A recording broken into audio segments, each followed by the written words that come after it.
Pleasure and privilege to have a chance to talk to Jean Bacon, who I've known on and off for some years now. Jean, I always start by asking when and where you were born. I was born in 1942 in a small town in the Pennines called Stocksbridge, between Sheffield and Manchester. Lived in a village till I was 6, a very small village, just up the hill from the town. So I started hill walking as soon as I was able to walk. Mm-hmm. You still like walking, I presume? Yes, we take walking holidays in the mountains and look for flowers and so on. I think that started from my pushchair. Your pushchair was filled with flowers, actually. My mother had to stop and let me pick them in those days. Lovely.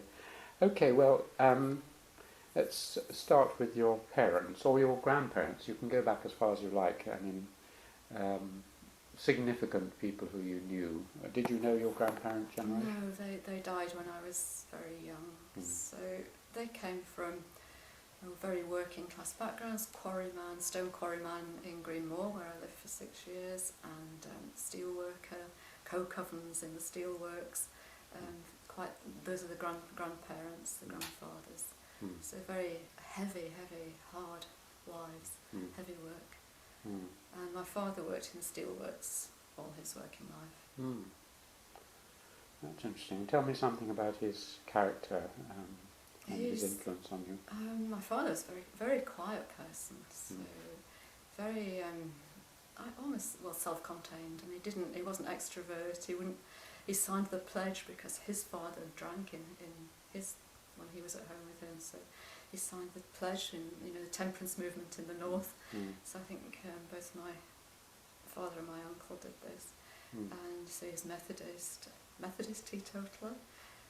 I was wondering about his religion. Yes, there are a lot of Protestant sects and so on up there. That's right. Yes. And my mother also a very quiet person, and I felt it's tragic that she was never able to work, because she did a job like taking the milk round when she was young, and it was terribly depressed in those days. So I guess we're talking about the 1920s. And I suppose when you got married, you had to stop working anyway at that time. And I think she's very, very bright, and she's 91 now. Is she still alive? I think she could have done so much given the chance. And she always says, "Oh, I loved school." But she left when she had to leave very early. Yeah, so did my father. He left about age 14 to be an apprentice in the steelworks. Did I've had sort of at all intellectual interests, and did you discuss ideas with them, or religion, or anything else? No, not of that kind really. When you said intellect, I thought, well, the opera. They did Gilbert and Sullivan and that kind of thing. The local group. And the chapel was very small. There'd be sort of concert party type things, but nothing very intellectual. Did you have brothers and sisters? No, I'm an only child. What did your mother do? I mean, bringing up an only child, I suppose there must have been quite a lot of time, or was it just cooking and looking after you I think your father? it was very much looking after us, and she still does this. It's always put the food in front of you as soon as you get in, and she still does this. Was she like your father, a quiet sort of person? I think she was almost made to be quiet because of my father, and since he's died, about, when was that, 18, I don't quite remember, 13 years ago, say, she's done much more socially in the chapel, so that's been her life since then. So, do you remember your first school? Yes, Greenmoor Primary School. There were 2 classes, the young and the up to 6 or 7, the infant and the junior basically, and I left when I was ready to go to the junior. Yes, I remember the primary school teacher. Who was that? She was called Miss Henson. I think she was a supply teacher, but she was very nice, very kind. And I remember being very much more advanced in mathematics when I went to the big school in Stocksbridge, down in the bigger town. So they must have taught us something. So she was a good mathematics teacher. Yes, must have been. And did you show an early interest in mathematics? I think I did. I used to ask for sums to write me some sums. Really? At what age? Well, it was before I moved at the age of 6. So really? yeah. As Peter Swinnerton Dyer told me a nice story about how the only thing that could calm him in the bath when he was 2 was his mother giving him sums. Yes, yes. You were the same? Mm. Yeah, yeah. So drawing and songs at that stage, yes. So you were beginning already, I mean, you're an artist now, but at that age you were already drawing. I think I always liked drawing, yes. I always liked picking flowers and I always liked drawing, and the two came together for some of the painting I did. So after that first school, where did you go to school? Down in the town in Stocksbridge, and then I took the 11 plus and went to Penistone Grammar School. And they put me through a year early, so I got to grammar school at age 10. And they had one of these accelerated programs, so that the A stream got to the sixth form in one fewer year. So I ended up in the sixth form at age 14, and then sort of had to cool my heels for ages and not quite know what to do. And so you took your, I don't know what they were called at that time. O-levels, GCSE, O-levels. Now. When you were how old? Well, 14, just about 14, yes. Were you beginning to show particular interest or ability in maths and other subjects? Yes, I'd always put maths as a top subject at that time, and I always went to the art rooms even when I couldn't do art classes. I think nowadays I'd be the sort of person who probably did double maths, English and art, but at that time you had to do sciences or arts, so I did double maths and physics. So you could only do art as a kind of just hobby? As a hobby, yes. Yeah. Were there any teachers at that school who particularly... they were very good teachers, yes.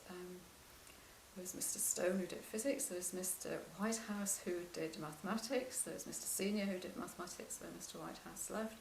There was a very stern and fierce headmaster when I first went there called Mr. Bowman, and his wife did the maths courses for the scholarship, girls and boys, I suppose.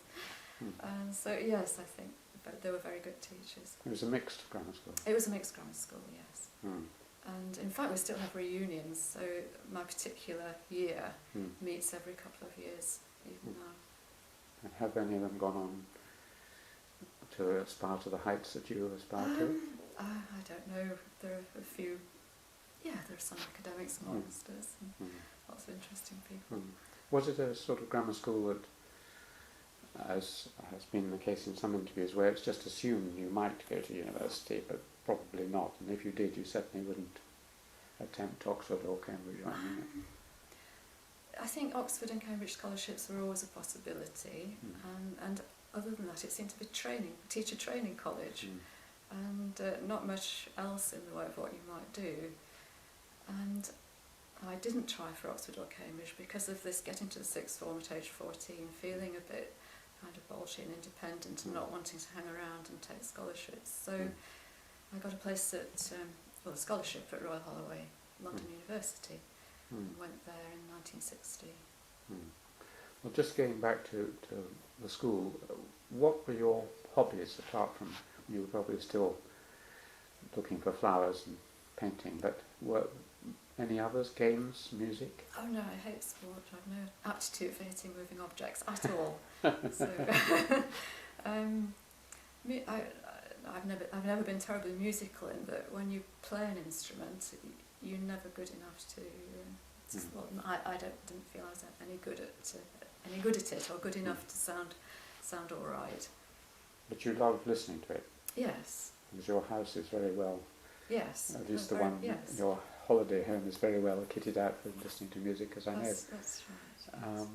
So what kind of music do you most like? I particularly like Mozart and Beethoven late quartets and Schubert quartets and lots of other stuff as well. It's often thought that music and mathematics have some kind of affinity in the manipulation of abstract symbols and so on. Does music affect your work in any way? No, I'm an exception to this because, as I say, I think I'm a mathematics plus English plus art person rather than a scientist, really, deep down. That's interesting. So is there a connection between your mathematics and your art? I don't know. Probably not. I just think that the way music communicates emotion is strange, and the way colours talk to you, I think, is also strange, and it's all in the same domain. The relationships between sort of as frequencies, I suppose, abstract pigments and frequencies in music. There's something that communicates mood to you without you knowing how. Those two communicate mood, but they don't overlap at all with mathematics. Not for me, no. No. And what about other things at that age? People often go through a religious crisis, for instance. You're brought up in a Methodist home. Did you begin to question your faith or anything? Yes, very much so. Being a bit counter-suggestible all the time, I think, all the way through. But yes, you certainly question everything. And what came out of the questioning? I think for a long time it made me anti-dogma and anti-church. And as I've got older, going back a bit, I didn't have my son baptised because I felt, you shouldn't impose this on them in their babyhood, and they should make their own minds up later. But I regret this now because he wishes I'd just done it. So that he didn't have to decide, and I never thought of angles like that at the time. But now, what do you go to church? Or? I don't go regularly, no, but I like going into churches. I love looking at old buildings. And you live next to a beautiful church. Beautiful church, yes. Like had an exhibition in there in 2007 and sat there from 9 till 6 for a fortnight and loved it. And painted the poppy heads on the pews and the font. And this is Blytheborough. This is Blytheborough Church. With the wonderful angels on the roof. Beautiful angels, yes. Yes. But if you had to describe yourself, what would you describe yourself as? Religious-wise?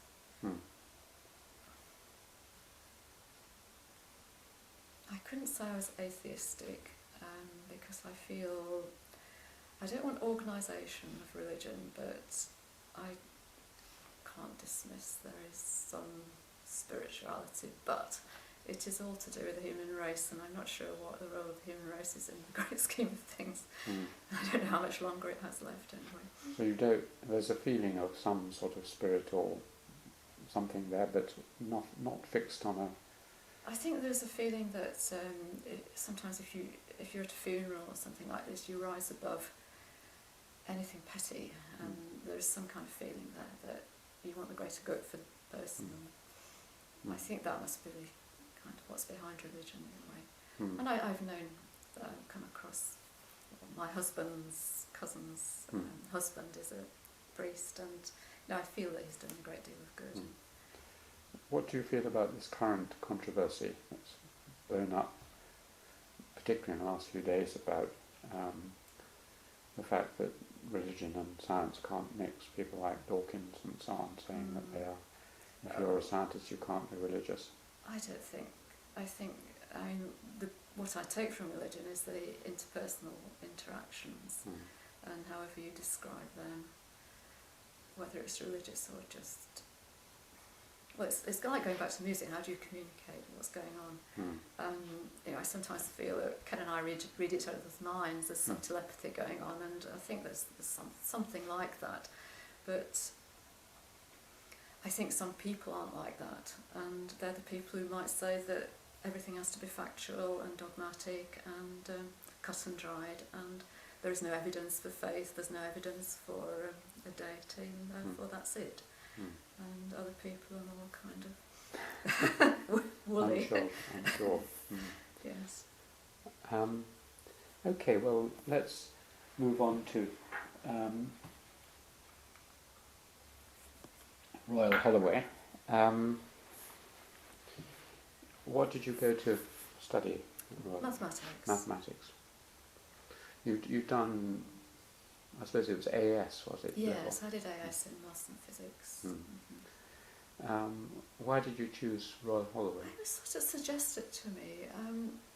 With hindsight, I should have gone to the centre of London, I think, to a mixed college. Because having been at a kind of robust northern grammar school, going to a women's college in London that was 20 miles out or so. It seems a silly thing to do, really. Does it diminish your enjoyment of? Yes, I felt I didn't really get what I should have out of university life. What about the work itself? Was that okay? The work was okay, but I had come across computing and computers through doing vacation jobs, and it was mentioned at school, and there was no opportunity for any statistics or any computing at all in the course, so it was very much the classical mathematics. So I didn't want to start and do an MSc or a PhD or anything like that at that stage.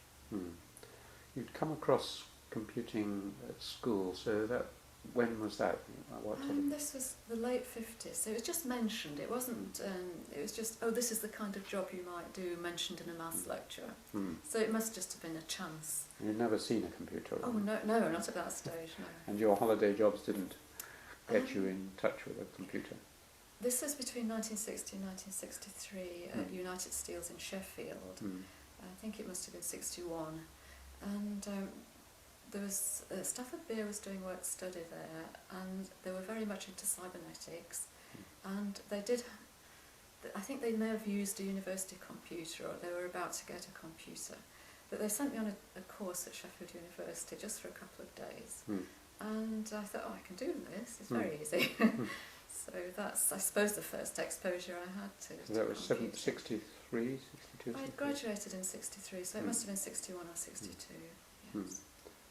When you say you could do something, were you doing a sort of elementary programming? It was what I call now assembly level programming, so it's how the machine works. So not a theoretical model at all, no, it was a very hands-on, moving bits about in registers.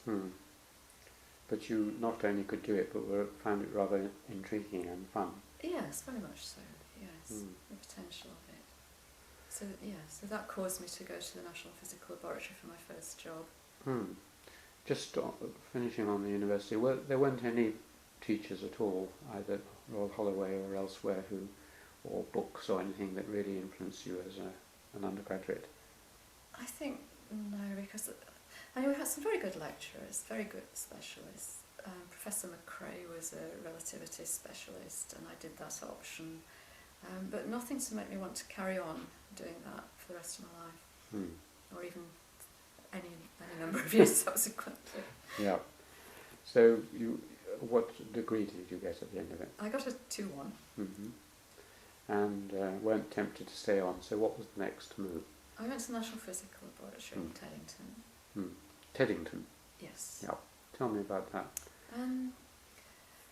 I was in mathematics division, and I came across the people who'd worked with Alan Turing after the war. So this was some 10 years later, or more, 15 years later perhaps. He was dead by then. Oh yes, yes, that's right. But people like Jim Wilkinson were still there, and they'd worked with Turing on the design of the pilot ace. And when I was there, the manufactured version, the ace, was what was being used, and the deuce as well. So the English electric deuce, I think it was. So they started to get money to build computers. And so the ace was in a huge room, of course, and very, what we see now as the original technology, mercury delay lines and huge numbers of racks of delay lines. And describe those computers, because I came in with a Cambridge in the early 70s, and already, I mean, they were still huge. It was the 370, 165, I think. And they were vast and very slow and had no memory and so on. So I remember, but those ones. The ACE computer, the pilot ace is now in the Science Museum, I think, but the ACE that people were using to do their numerical analysis and machine translation and so on, you booked some time on it and sat at the console and looked at the green lights and tried to debug your program. So it was just a very primitive way of operating. What was the input? Do you use paper tape or punch cards? I think it was cards at that time, was it? No, I think it was paper tape, because I went on various courses to use both, so I forget really. But I know we had these gadgets for doing punching holes in paper tape to splice little bits of your program in and such like. And the programming languages were? It was assembler. assembly. It was a horrific assembler because the skill was to...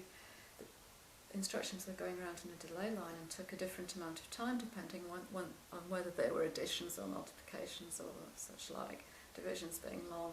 And you had to put the next instruction just after this instruction finished. So part of your opcode was next instruction. Where's the next instruction to go? It is incredibly complex. It is a skill that became obsolete very quickly, as many things that we all learned as the years went by did. I mean, it's difficult. At that time, you could have had absolutely no idea of what was going to happen. No, absolutely not. Did you sense that there was some revolution brewing? It became evident that computers would be used for other than scientific purposes. So in the wartime, the Colossus was just not a stock program computer, it was doing the fixed code breaking. An interesting thing was Alan Turing couldn't admit he knew about all of that because it was still secret. So when he went to build the pilot Ace after the war, they believed this would be terribly difficult to engineer and no one knew how to do it.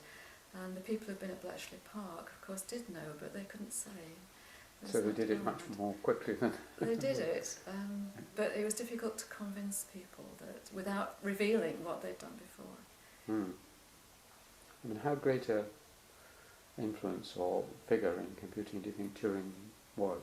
I mean, he's colossal because he contributed to the theoretical side in his theory of computability in 37, and then could do the hands-on engineering and practical design as well. So a colossal figure. But you see, you hear that he was a difficult person, and he left NPL or the civil service anyway and went to Manchester. What is the Turing test? Oh, whether you can tell whether a computer is a computer or a person if you're interacting with it blind, isn't it? There's a trick to it. I don't know whether you know. I don't know. Which is that the computer has to pretend to be the opposite sex. Oh, really? To what it is. Uh-huh. So it's a computer pretending to be a man when it's programmed to be a woman or something to that effect. Okay, right. Which was explained to me by Simon Chaffer. Yes, there were people at the NPL working in those sort of areas. There's someone called Chris Evans a bit later who was very interested in that. And doing something like diagnosis by computer, interacting with people and asking them what their symptoms were. And so slightly different from a Turing test, but can you automate the process? What was your exact job at the National Physical Laboratory? It was writing programs and for numerical analysis, just sort of inverting matrices. But at that point, you eigenvalues. couldn't put anything in except numbers, could you? No. You couldn't put words in or... No, it wasn't word processing. I mean, I was just employed to do numerical work. And what, again, just to get the viewers the enormous change, I mean, what was the memory of a CPU, for instance, of a computer like that? I can't remember it. I mean, I don't know if you'd even talk about it in terms of bytes. You'd have some sort of bit number. Just tiny. Tiny, yes, really. And the sort of storage, I mean, external storage or storage on disk was also tiny at that time. Yes, I don't remember about the Ace. The Deuce had a drum. I don't remember what the sizes were. I'd have to look it all up. I mean, we hear about Moore's law of doubling of computing power every 18 months. Did that operate right from that time onwards? It's certainly been operating recently. Well, the technology had to go through core store, subsequent to delay lines, then transistors, and I think it's when chip development started and transistors were used that the Moore's law kicked in and started to operate about how much can go on a board and a chip and so on. When does that happen? Transistors? About 50 years ago. Yeah, something like that. Yes. As I've been talking to Herman and others about, and he showed me the new plastic equivalent, and he said this was the first time about 50 years that he's got a new... Okay. My favourite source, if I've got to prepare lectures on anything to do with history, is the IEEE Computer Society timeline of computing. Alas, it stops in 1996, but it goes back to pre-war EDSAC, pre-EDSAC and ENIAC and Zeus, and all of those very, very early machines, and all the way through. So that would tell you when transistors were invented and when this, that, the other happened. And so I don't remember. I don't remember these things. Where is the timeline? It was created. It's on a website, the IEEE Computer Society. It was created for their 50th anniversary, beg your pardon, in '96. They'd just had their 60th anniversary. That's when Maurice Wilkes had the Pioneer Award, the one-off Computer Scientist Award. I mean, as you see in these interviews, I don't do things strictly chronologically. Right. Well, they will come on back to that. But since you mentioned EDSAC, which was the computer that Maurice Wilkes developed, wasn't That's it? right, Tell me yes. something about that computer and Wilkes's part in it. Well, of course, I didn't come here until 1985, so this was a long time before I was involved. So, I mean, the way I saw it from the MPL, there were 3 UK computing projects in progress. There was the ACE, the pilot ACE, then the ACE and the DUCE at MPL that were trying to do scientific computing and sort of practical work, moving on, solving eigenvalue problems and such like. There was then Turing's next attempt at Manchester, the baby, and there was EDSAC at Cambridge. And these 3 were all operating post-war in the late 1940s. And I think the baby did something in, was it 48, and then EDSAC in 49 and NPL in 1950. So they're all, I think it's just like science often is, that there is a feeling that this is the thing, the exciting thing to be working on. And all the 3 projects were contributing. So the EDSAC machine, there is a website on it because we had our 50th anniversary celebrations in 1999. And there must have been a lot going on in America too at the same time. Yes, yes. About at the same level. At the same level, at the same time, yes. But coming back to Wilkes, who we'll come to, well, let's deal with him a little later when you meet him. How long did you stay at the National Physical Lab? Oh, very short time, only a year and a bit. I met my first husband, Mike Bacon, and we were married in, I think, '64, and then we had the two-job problem, and he moved to Dollis Hill. Again, this is very interesting with the Bletchley Park connection because he was working in that sort of area. And so I had to find a job, and I went to GEC, Hurst Research Centre, so we could live and work in that area. GEC was a computer company.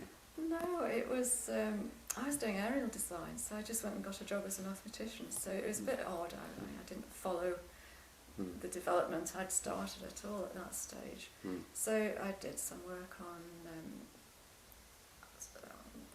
not frequency modulation as opposed to pulse code modulation and fading problems and things like that. Where I got back into computing at GC was using the London University Atlas. So we needed to do computing, and this was between 63 and 68, and so went up to London and used the Atlas there. That was another very interesting. You couldn't do this remotely in those days. No, certainly not, no. No, so that definitely was cards. You put your deck of cards over the counter and sat there and waited for them to be run. Why did you have to use that machine? Because there are very few machines about. And there was no problem. The university was quite happy. They presumably got paid by. Is it GEC or GCE? GEC, General Electric Company. That's right. So Arnold Weinstock was the name Oh, in charge, yes. either then or shortly afterwards. Yes. Did you enjoy that job? Yes, I did, yes. Although it was very different. It's not me really, because it was just go back to the mathematics until I started doing programming again. But I enjoyed the using the Atlas machine. And I later came to teach all about its architecture and met some of the people who designed it. Who designed it? Well, David Howarth at Oh, yes. he went to Imperial. He was involved in it. Well, was he here at some point? Or not? I There's so many David Howarths. I don't know. It's probably a name that comes up more than once. As an MP as well as a audiovisual aids man. Yes. Frank Summers as well. He's at Manchester. So you did that for how many years was it? That was 64 to 68. Hmm. And then the kind of two body plus child problem started to arise, so I went into lecturing. Hmm. I first of all went to Watford Technical College because we were living in Watford, Hmm. and at that point we used the Elliott 803 machine at Hatfield Polytechnic. Hmm. I did the masters at Hatfield part-time while I was a lecturer at Watford, and then immediately got a job at Hatfield. Masters in computing. Masters in computer science. That was my first computing qualification. Hmm. Yeah. And then you got a job. Then I got a job at Hatfield. Hmm. Polytechnic, as it was. Polytechnic, as it was. So Hmm. that was a very forward-looking, very early into computing, had a big national presence in computing. What did computing consist of then? I mean, you were beginning to use Fortran or programming languages, or It was still a lot of assembler because I was teaching machine architecture at this stage, and Hatfield was just about to get the DEC System 10, a DEC computer, and so I taught that. So part of my masters at Hatfield was talking about the DEC, the machine code, and when I went to be a lecturer there, I was teaching the architecture and how to program at that level. So I was at the operating system level, so not interested. Well, I taught some high-level language programming. It was just basic at that stage and some ALGOL, but what I specialised in was the architecture. And by then it was pretty obvious that computers were developing very fast. Very, very fast, yes. But still mainframes at that stage. What was the most exciting thing about that development at that time? Was it that you were moving from numbers to language?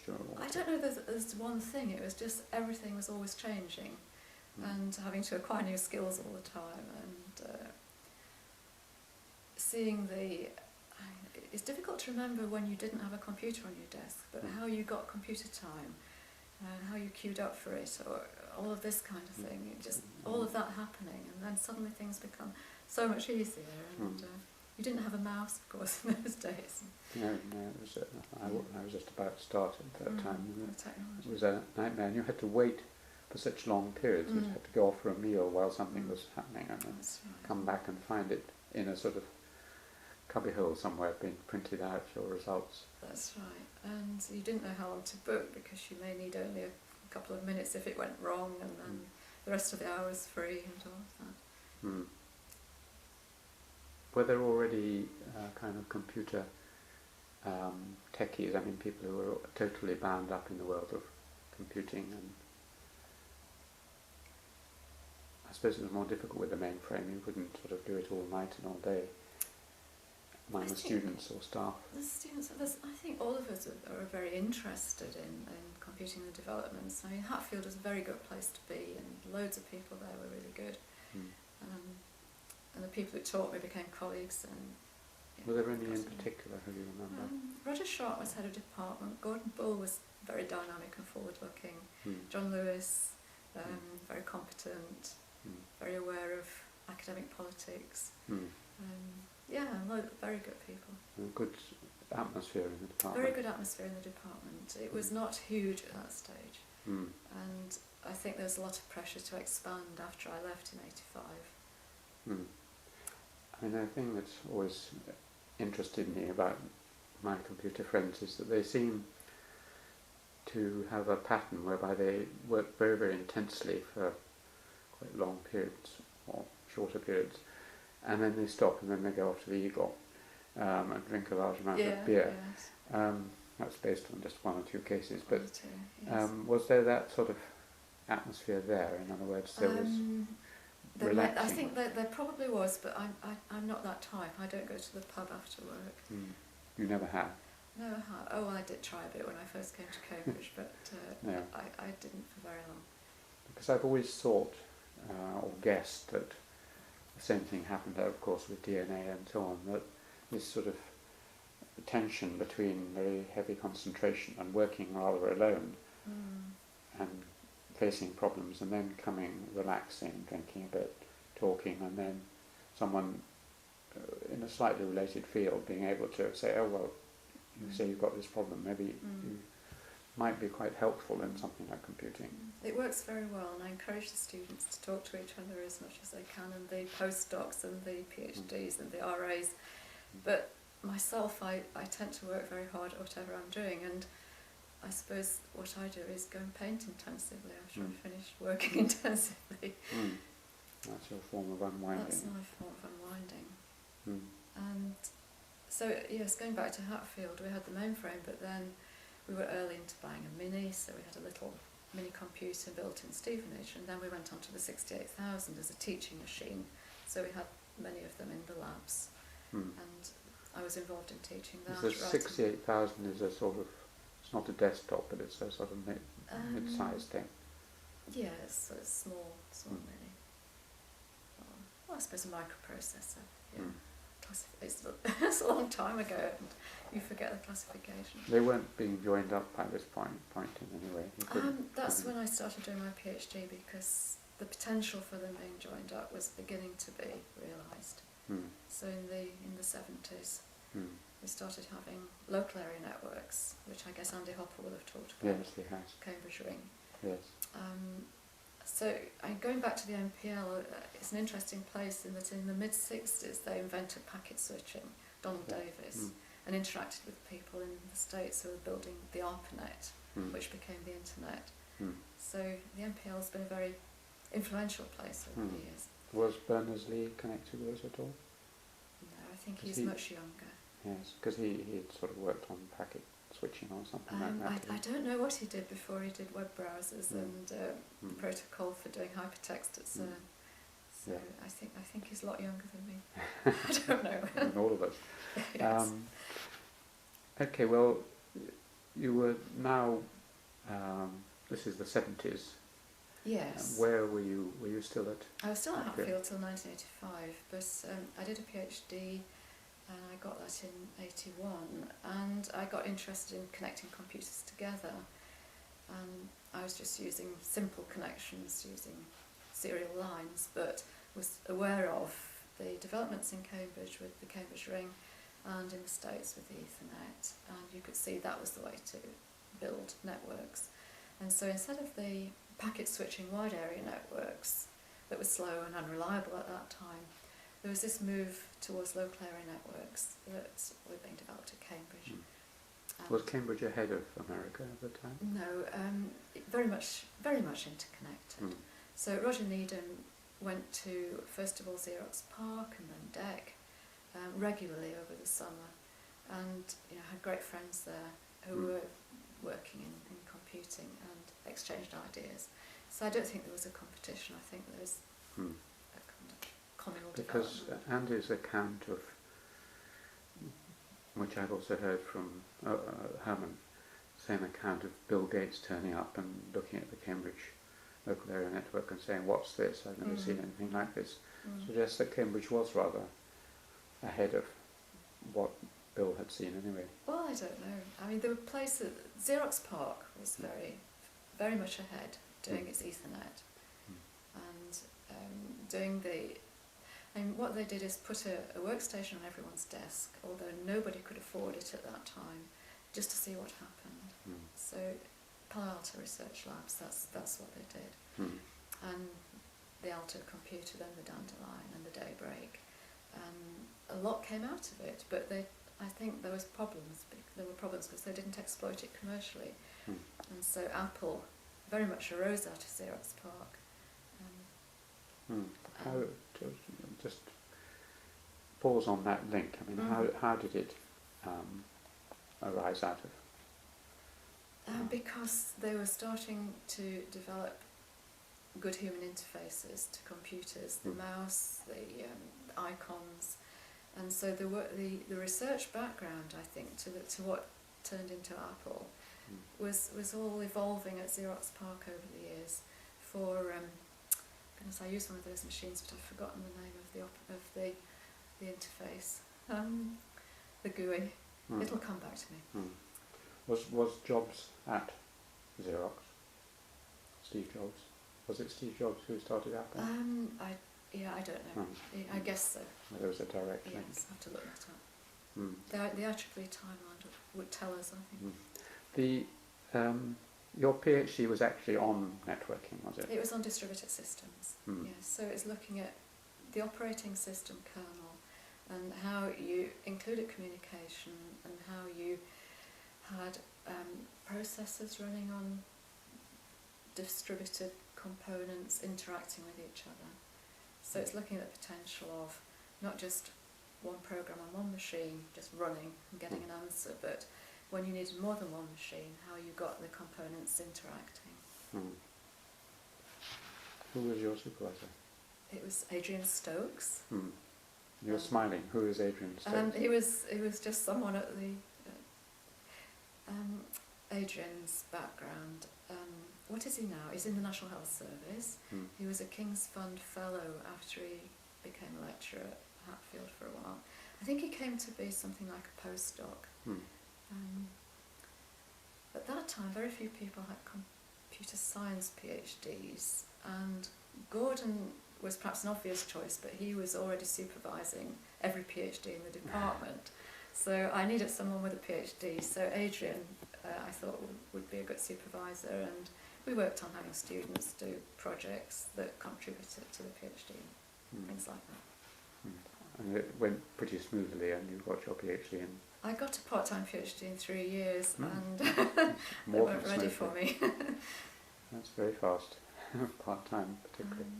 Yes, I was able to, a lot of the work was project supervision as well, so I could get code written by project students and incorporate it.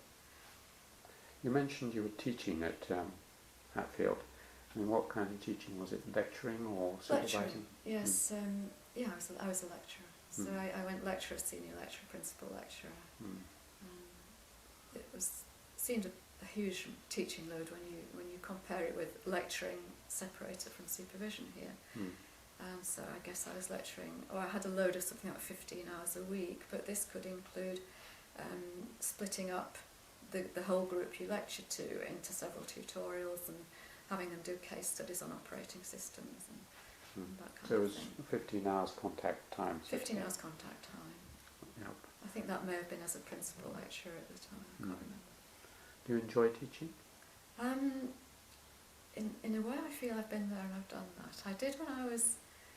I hated the idea at first. I felt I'd be far too nervous, and I came to like it after about 5 years. And I guess for a period of about 15 to 20 years I quite enjoyed it. And then I got to the stage where I felt I've been there, done that, and I'd rather concentrate on the research grants and other things.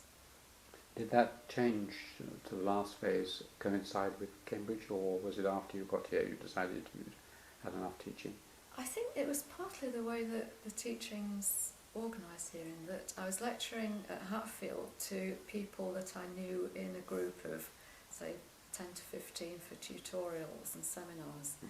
Whereas when I came here I was lecturing to, say, 80 to 120 people I wouldn't see again unless they were in my college and I was supervising them. So you did feel a bit more detached from the students when lecturing. Because I don't naturally, I've got a quiet voice, I don't naturally interact as with a big lecture. I'm rather suspicious of it, because if there are 80 to 120 in the room, I don't really want interaction. Because the ones who you ought to be interacting aren't, perhaps. But when you came here, I mean, we're jumping ahead a bit, but when you came here, did you also do, you mentioned your college, you supervised in a college as well? When I came here, I was very ignorant about Cambridge. I wasn't here as an undergraduate, and I think Roger Needham suggested I might go to Newnham, and I thought, yes, it's a women's college, maybe I should do my bit for the women students, so I became an unofficial fellow at Newnham. But I also directed studies for Newhall and Lucy Cavendish, so I was taking on the women students. But then over the years I realised that there were very few in computer science, and so I think at the end there were no students at all at Newnham some years. So I moved to Pembroke to direct studies across the road to have a cohort to work with. And then in '97 I moved to Jesus as a fellow. Is computing taught, or perhaps were you teaching computing or mathematics really? I've always been teaching computing. Yeah. Is that taught by the usual supervision method of one or two students who you supervise. Yes. Yeah. Do you enjoy that kind of teaching? Yes, I very much enjoy that, yes. And you set them, perhaps not essays exactly, but problems. Typically what might come up in exam questions, or what has come up in exam questions. And they write something. And they write something and you look at it, and they bring questions from the lectures, and you can go through them. And you continue to enjoy that kind of teaching? Yes, very much so. Yes. And you still do it? Yeah, you know the people. Yes, I still do it. But do you still lecture? Or? Yes, oh yes. So despite the fact you're a bit... it's a bit of an ordeal, so I do it as well as I can. The other side of academic life is administration, and I think you were saying that you've had enough of that too. Administration, I do a lot of external professional service. I don't know what would quite define as administration. I enjoy certain committees, so I'm on various appointments committees and promotion committees.